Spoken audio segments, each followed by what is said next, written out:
Está na caixa, eu queria até a caixa lá. É a segunda vez já. Meus irmãos, nós vemos aqui, quarta-feira, nós vamos dar menos pelo Senhor, né? Estamos aqui. Vamos tentar fazer um estudo aqui. Vou precisar da ajuda dos irmãos, então eu estou fazendo um convite para os irmãos. Então vamos tentar falar aqui sobre os deuses da Bíblia. Por que nosso Deus ele ordenou a todo contra os falsos deuses da Bíblia? Então a gente vai trazer esse Deus aqui, como era a sua forma, como era o seu culto. Tem muita coisa que a gente não sabe. E quanto mais eu estou pesquisando, mais assustado eu fico da crença do povo antigo, o que eles acreditavam. E nós hoje, permitindo Deus também, vai ser assim, tipo uma introdução da quarta-feira. Nós hoje vamos falar do Deus vivo e verdadeiro, o único Deus que prova a sua existência, que prova cada dia que Ele está conosco, é o Deus único da Bíblia, nosso Senhor. Convido os irmãos a abrir suas Bíblias em gentileza, no livro do Êxodo, capítulo 20.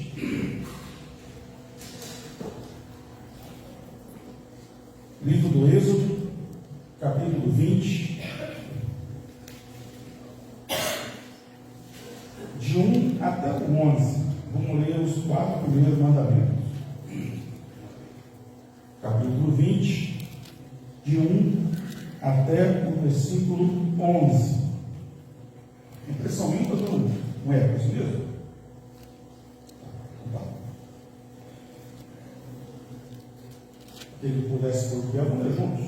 A leitura da palavra de Deus é a única parte do culto que não tem erro. Vamos lá? Então falou Deus todas estas palavras, dizendo: Eu sou o Senhor teu Deus, que te tirei da terra do Egito, da casa da servidão. Não terás outros deuses diante de mim.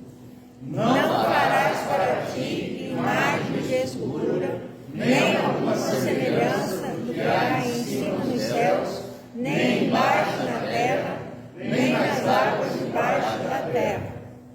Não te louvarás a elas, nem as servirás, porque eu, o Senhor, teu Deus, sou Deus zeloso, que visita a maldade dos pais e dos filhos, até a terceira e quarta geração daqueles que me aborrecem. E faço misericórdia em milhares aos que me amam e guardam os meus mandamentos. Não tomarás o nome do Senhor teu Deus em vão, porque o Senhor não terá por inocente o que tomar o seu nome em vão. Lembra-te do dia do sábado para o santificar. 6 dias trabalharás e farás toda a tua obra. Mas o 7º dia é o sábado do Senhor teu Deus. Não farás nenhuma obra, nem tu, nem o teu filho, nem a tua filha, nem o teu servo, nem a tua serva, nem o teu animal, nem o teu estrangeiro que está dentro das tuas portas. Porque 6 dias fez o Senhor os céus e a terra, o mar e tudo que neles há, e ao 7º dia descansou. Portanto, abençoou o Senhor o dia do sábado e o santificou. Amém. Oremos acompanhando o irmão Israel. Deus bendiga, nós louvamos o teu nome, Pai, pela oportunidade de estar na tua casa. E eu clamo, Deus, pela vida do meu irmão, do Senhor, Pai, que há de trazer a mensagem esta noite. Que o Senhor tenha misericórdia do teu servo, da tua igreja, que ele seja usado pelo Senhor, Deus, para a edificação do teu povo, Pai, para transmitir a Deus a mensagem, seja para a salvação de almas. Nós pedimos o nome santo de Jesus Cristo. Amém. Amém.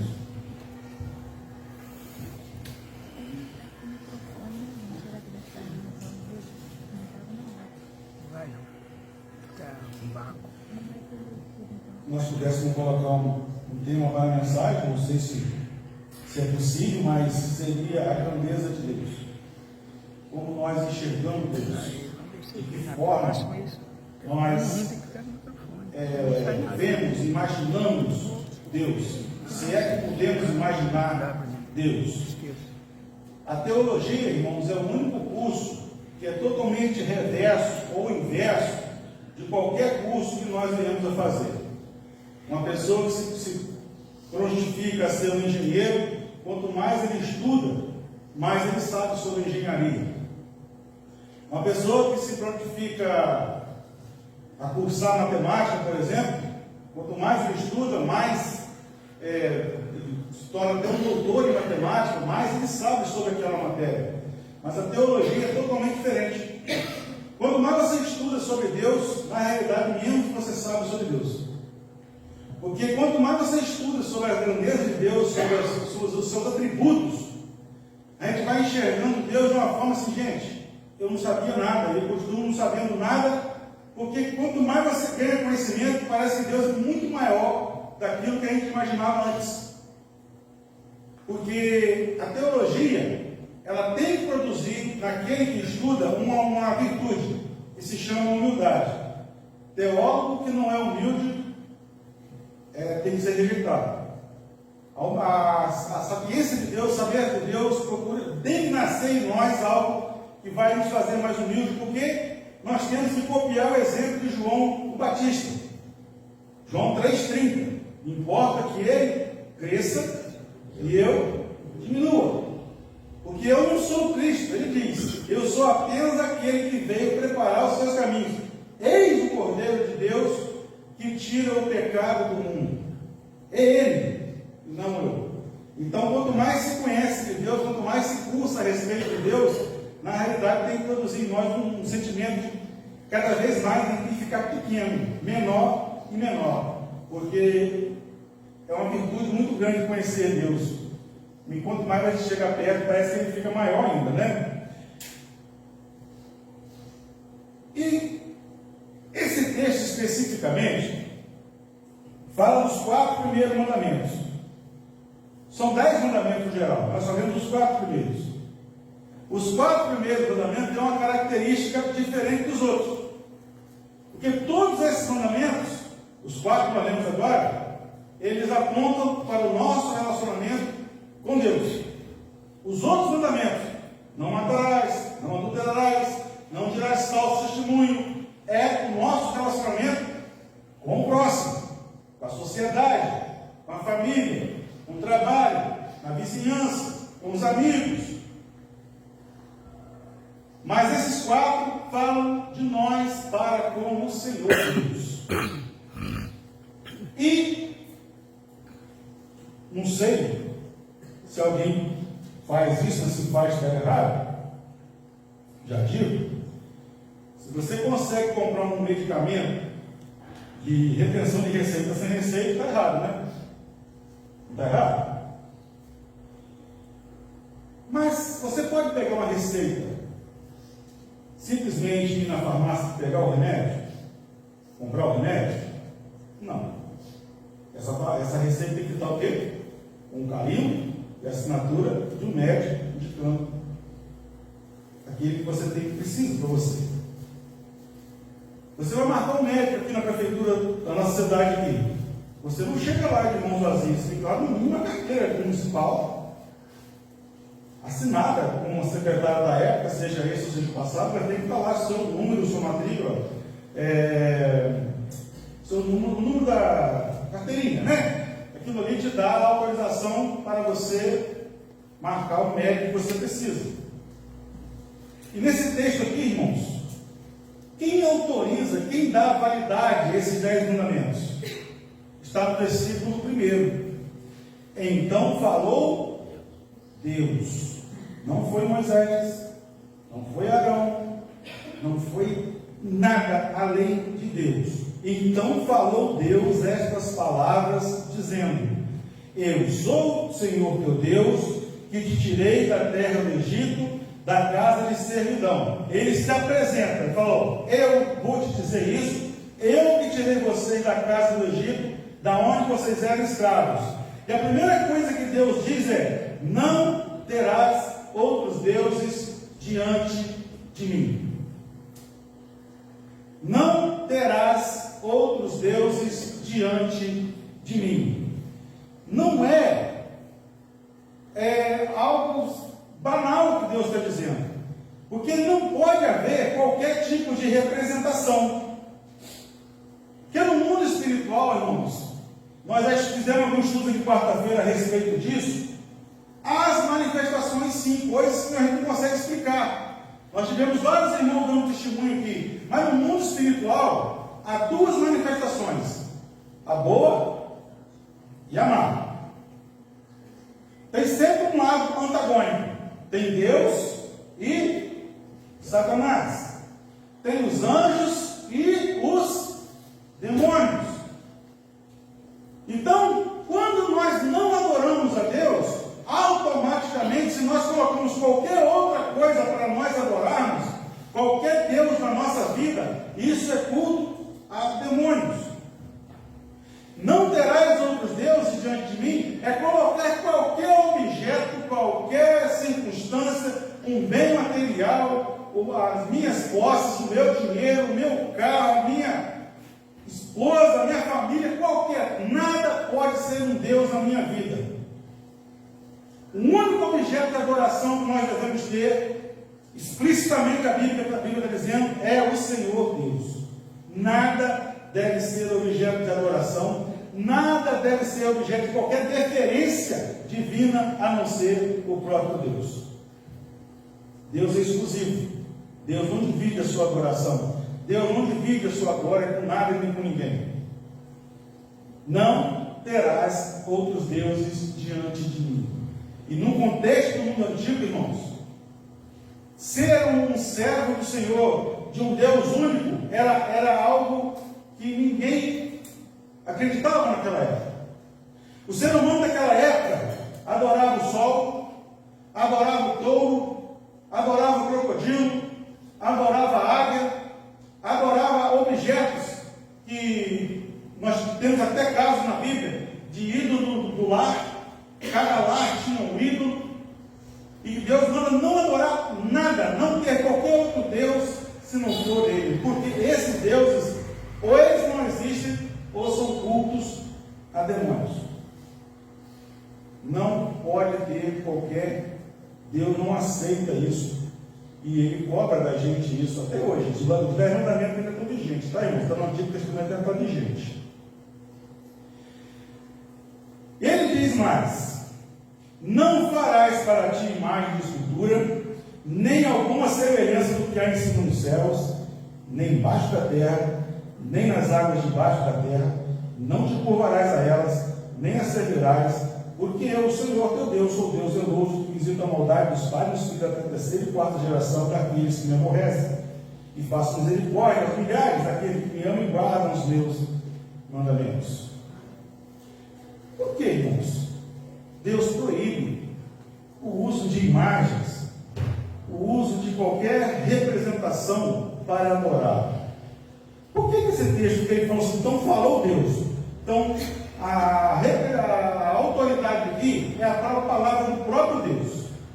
Não é ninguém dizendo em nome de Deus. Ele mesmo disse, então falou Deus: não farás para ti qualquer imagem, qualquer retrato, qualquer coisa que represente Deus. Porque Deus é impossível de ser representado. Impossível de ser representado. O conhecimento do povo antigo, eles olhavam para o sol, por exemplo, como algo muito potente que traz calor e vida, e imaginavam, é Deus, isso aí é o Deus. Eles olhavam para um animal muito forte, como um touro, por exemplo, e tentavam fazer imagens e dizer, esse é o Deus, ele é muito forte, ele é o Deus. O próprio povo de Israel, quando Moisés demorou a descer do monte, o que o povo fez? Um bezerro de ouro, porque é um símbolo de força. Tinha deuses com formato de águia, tinha deuses com formato de peixe. Mas isso é algo que não tem como você manifestar Deus dessa forma, porque Deus é poderoso demais. E Ele não pode ser representado de forma alguma. Aliás, conhece de Deus, mais a gente enxerga aqui que há coisa errada aqui. E as pessoas que adoram Deus, que precisam de algo para tocar, que precisam de algo para ver, que precisam de uma imagem, que precisam de um retrato, que precisam de algo para representar Deus, essas pessoas não têm conhecimento nenhum de Deus. São ignorantes a respeito de Deus. Porque tem que ter uma representação visível. Chega a ser até a falta de fé. Porque o nosso Deus é Espírito, e sendo Ele Espírito, Ele não pode ser representado, Ele não pode ser visto pelos olhos humanos. É simples. Agora, professor, você tem uma nota tão bonita, falou um pouquinho, até muito bacana. O senhor falou um pouquinho sobre o sábado. E o senhor falou também sobre o sétimo sábado. Existe o sétimo sábado? Como é que funciona, professor? O sétimo sábado? Vamos chegar lá. Vai, né? Então vamos ver. Então, você representar Deus dessa forma é impossível, porque Deus, Ele nunca se deixou representar. Ele proíbe a sua representação em forma de imagem. Porque aquilo que eu imaginar de Deus, se eu imaginar algo a respeito do Senhor, e fizer algo e dizer, Deus é dessa forma, eu vou estar errado, porque a minha imaginação é muito pobre em relação ao Senhor. Mas, irmão, isso cabe somente na igreja romana? Não. No meio evangélico também. A partir do momento que eu pego um ensino, a partir do momento que eu pego um sabonete e digo para mim mesmo, isso aqui representa a limpeza, Deus vai limpar a minha casa. A partir do momento que eu compro uma vassoura e ali eu represento que Deus vai varrer o mal da minha casa. A partir do momento em que eu vou lá longe para pegar o suor de um homem e dizer, se eu passar ninguém vai curar, isso também é uma idolatria. Isso também está tudo errado. Deus não pode se colocar em um objeto. Deus não pode ser objetificado. Se os crentes têm que sair daqui para ir na casa do fulano e tal, que lá acontece um poder diferente daqui, isso é uma idolatria. Porque o Senhor manda, o próprio Jesus disse que a nossa oração, fechada a porta do nosso quarto, orada em secreto, o nosso Pai ouve. Eu não preciso subir um morro. Se eu quiser subir um morro, eu subo. Mas eu não preciso achar que lá no morro eu estou perto de Deus. Eu não preciso achar que lá no morro é que vai acontecer um milagre. Não, o milagre acontece na oração que a gente fizer, em qualquer lugar. E a questão do morro, nós discutimos aqui na quarta-feira passada, né, pastor? Jonas está lascado.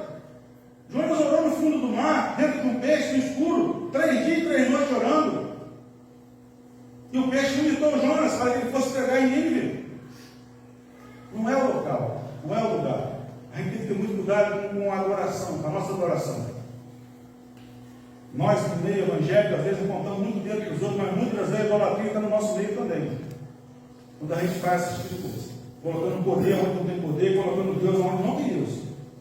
E colocando, dizendo que tem algum poder onde não tem nada. Simplesmente são homens maquiavélicos mesmo, são só para ganhar dinheiro mesmo. São aqueles que João diz no capítulo 10, né? O lobo, o ladrão. Ele vem para quê? Roubar, matar e destruir. E ele diz algo aqui no versículo 7: não tomarás o nome do Senhor teu Deus em vão, porque o Senhor não terá com o inocente o que tomar o seu nome em vão. Os judeus seguiam isso aqui ao pé da letra. Vocês sabem qual é o nome do Senhor? Alguém seria capaz de dizer qual é o verdadeiro nome do Senhor? É Yahvé? É Jeová? Primeiro Jeová não tem, né? Não é Jeová. Mas seria Jeová? Seria Yahô? Seria Yahô? Todos esses nomes que nós falamos aqui, irmãos, são nomes que foram achados em escritos arqueológicos. Mas o verdadeiro nome do Senhor, ninguém sabe. Porque se existem 4 letras, todo mundo sabe que começa com o fonema I, ele começa com Iod, com Y. Depois tem um H, um V e um H. O que tem no meio das vogais aí se perdeu com o tempo. Porque os judeus pararam de falar o nome do Senhor em vão, dizendo que era pecado. Então, gerações passaram, gerações foram passadas e eles esqueceram qual era a pronúncia correta. Então, o verdadeiro nome do Senhor, ninguém sabe. Mas isso é importante? É. De uma certa forma é. O que Deus está dizendo aqui, irmãos, não é em relação ao seu nome específico, porque nós oramos em nome de quem? De Jesus. E Jesus não é o nome do Filho de Deus? Que questão é essa? A questão não é o nome do Senhor. Os judeus entenderam errado. A questão é fazer a obra do Senhor de maneira correta. O que Deus estava pedindo para os israelitas fazerem era ter uma exigência de santidade ao culto. Uma exigência não de você guardar, como Elimeleque, por exemplo, nós lemos no livro de Ruth, ele ia uma vez ao ano adorar no templo, mas sim, ter o nome do Senhor, o nome do Senhor em vão, por exemplo, nós não estarmos no culto como se isso aqui fosse algo banal. Eu não tenho nada para fazer hoje, vou ao culto. Eu não tenho nada para onde ir hoje, vou na igreja. Ir à igreja é simplesmente adorar o Senhor. Nós somos privilegiados de estarmos adorando ao Senhor, ainda com toda essa liberdade. E estar no culto, cantar, participar do culto é algo maravilhoso. Isso aqui é um prelúdio daquilo que virá. Nós não podemos tratar o culto, nós não podemos tratar a mensagem, o hino, seja o que for, como se fosse algo que não tenho mais nada para fazer hoje, eu vou à igreja. O que Deus está dizendo aqui, não tomar o nome do Senhor em vão, é ter santidade, ter vontade, ter algo para valorizar ao culto ao Senhor. A gente está adorando a Deus, irmãos. A gente está adorando aquele que nos criou. Nós estamos adorando aquele que nos salvou. Nós estamos adorando aquele que pagou um preço que era para eu pagar, para você pagar. Ele riscou esse preço nas nossas costas, que nós merecíamos era o inferno. Ele tirou isso de nós e nos deu de graça a salvação. Isso aqui não pode ser banal. Eu não posso ter isso aqui como um momento bom na minha vida. Isso aqui tem que causar em mim ansiedade de estar aqui. Tem que causar em mim algo maravilhoso. Estar aqui é algo maravilhoso. Cultuar é algo maravilhoso. E cultuar é algo que exige de mim atenção, exige de mim várias coisas. Então eu não posso tomar o nome do Senhor em vão, quer dizer, eu não posso fazer da obra do Senhor uma banalidade em minha vida. Quando você for chamado para trabalhar na obra do Senhor, faça como eu aqui, ó. Eu quero trabalhar no meu Senhor. Se alguém te chamar para trabalhar na obra do Senhor, diga, eu quero trabalhar no meu Senhor. Se alguém te fizer o convite, venha aos pés de Jesus e diga, eu quero. Isso é privilégio, isso é bênção. E na parte 5, no quarto mandamento, o dia do sábado. Deus diz, lembra-te do dia do sábado para o santificar. 6 dias trabalharás e farás toda a tua obra, mas o sétimo dia é o sábado do Senhor. A questão do sábado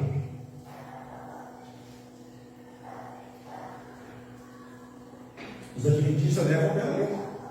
É o 7º dia e começa sexta-feira às 18 horas e vai até o sábado às 18 horas, como nos judeus, como no calendário lunático. Mas é meio complicado isso.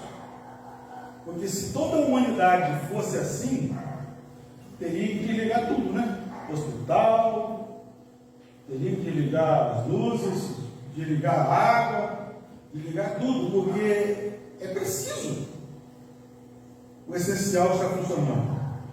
Nós estamos cultuando o Senhor no domingo, mas muitos crentes, nossos cristãos, estão trabalhando nesse momento.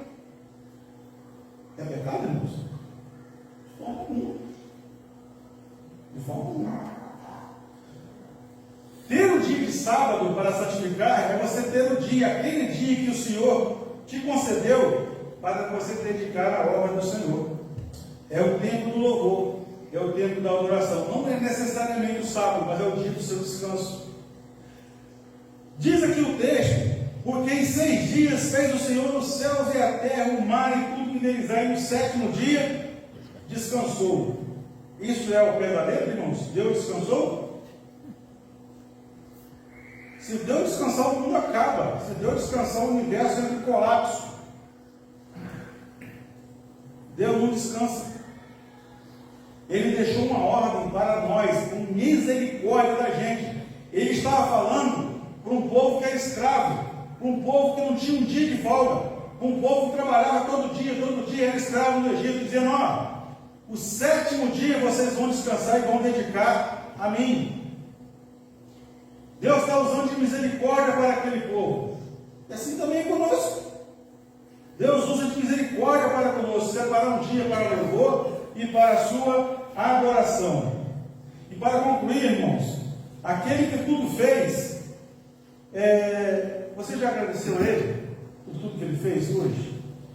Você seria capaz de agradecer a Deus por tudo que Ele já fez em sua vida? Se você pensar nesse momento, se eu pensar, nós pensarmos nesse momento, na nossa vida, nós seríamos capazes de agradecer a Deus? Que daria ao Senhor por todos os benefícios que tem feito para mim? Hein? Quem poderia agradecer ao Senhor de fato e dizer: Senhor, eu consigo te agradecer por tudo que o Senhor tem feito na minha vida? Quantos pecados a gente comete durante o dia, durante a semana, durante o mês, que a gente merecia morrer, mas o Senhor tem misericórdia para conosco? Quantas vezes a gente erra, peca e diz: nossa, a irmã Neuza, eu pequei contra a irmã Neuza, amanhã eu peço desculpa a ela, depois, no outro dia eu peço desculpa a ela de novo, daqui a pouco eu peço desculpa, a uma hora vai se cansar, cara, é humana. Mas o Senhor não, o Senhor tem misericórdia, a sua misericórdia se renova a cada manhã, porque grande é a tua fidelidade. Lamentações 3, versículo 22. Grande é a tua fidelidade. O que o Senhor quer de nós é um louvor exclusivo, uma adoração exclusiva. Reconhecer que Ele é Deus, reconhecer que Ele é único, reconhecer que Ele é o Criador e Ele é o Salvador. Eu errei com Deus, eu pequei contra Deus, e ao invés de eu pedir perdão a Deus, Deus já providenciou o perdão através de Jesus Cristo. Eu não consigo agradecer a Deus por isso. Que Deus nos abençoe, que Deus nos guarde. Pastor?